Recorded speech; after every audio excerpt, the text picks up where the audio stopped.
こんにちは、北谷です。築50年住宅リフォーム DIY。 真夏の作業、焼け石に水ですが、もともとついていた6畳用クーラーをフル稼働させての作業です。今回は壁を取り付けるための柱を設置していきます。まずはリビングの角部分、ここに両方の壁の石膏ボードが固定できるように柱を立てます。天井の固定に使用した 45mm の角材がちょうどいいサイズでした。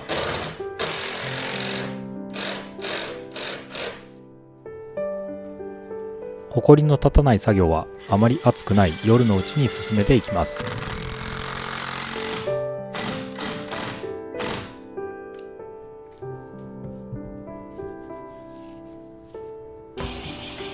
天井までの残りの長さはレーザー距離計で測ります。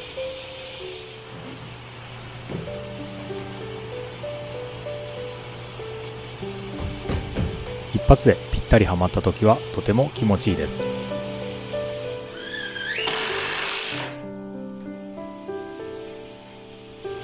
45mm の角材を2本、合計 90mm になるように並べて固定します。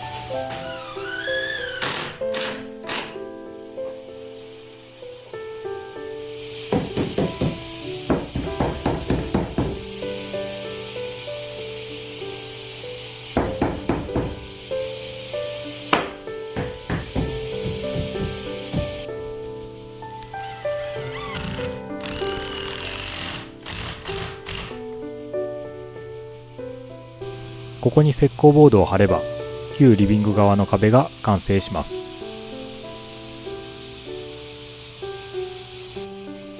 続いて旧和室側の壁。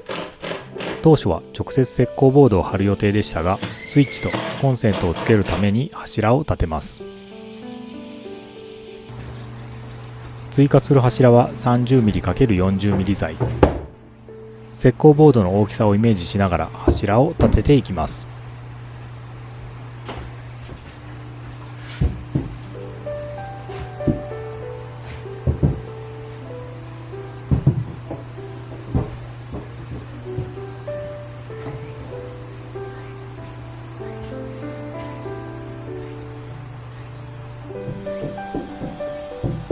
下地の位置を確認しながらビス締めしていきます。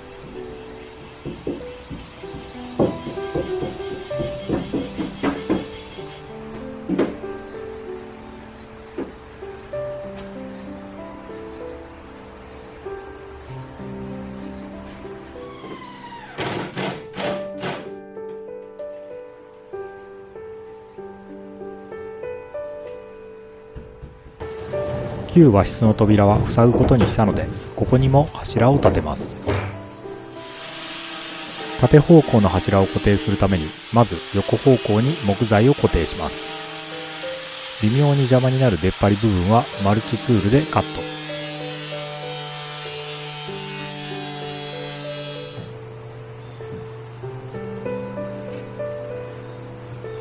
縦方向の柱がちょうどいい出代になるように位置を確認して固定します。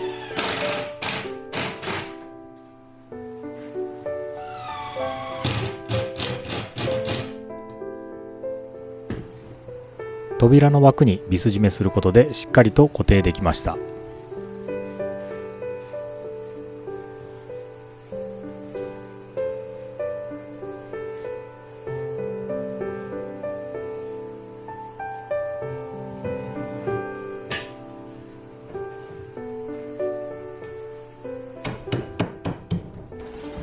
続いて旧和室の通気口を断熱材で埋めます。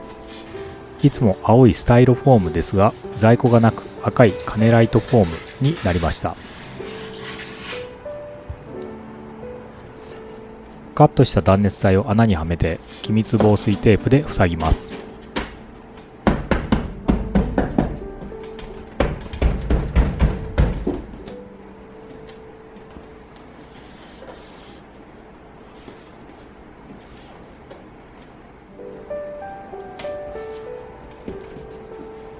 この後、和室の両側面の壁に柱を立てましたが、GoPro の故障で録画できず、かなりショックでしたが、サブスクで無償交換してもらえることになりました。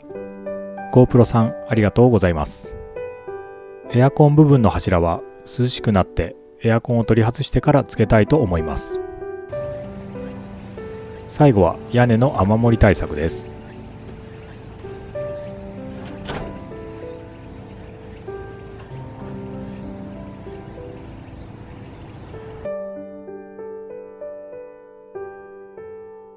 これまでビニール袋とブルーシートでしたが、しっかりしたゴムシートを敷きます。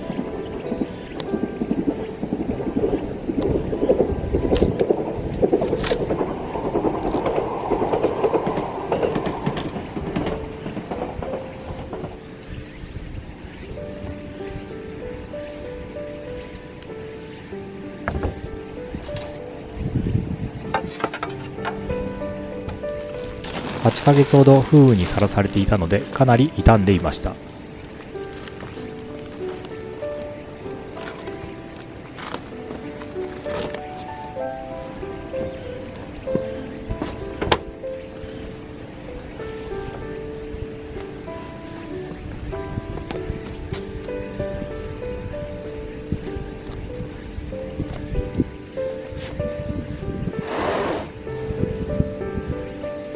今回のゴムシートはそこそこ厚みもあるので 2,3 年持ってくれたら嬉しいです。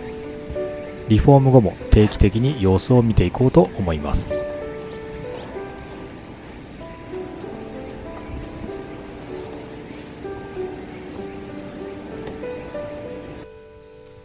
当分動かしてないシェルには謎の巣ができていました。こちらも放置している間に傷みが見られるので修復してまた出かけたいと思います。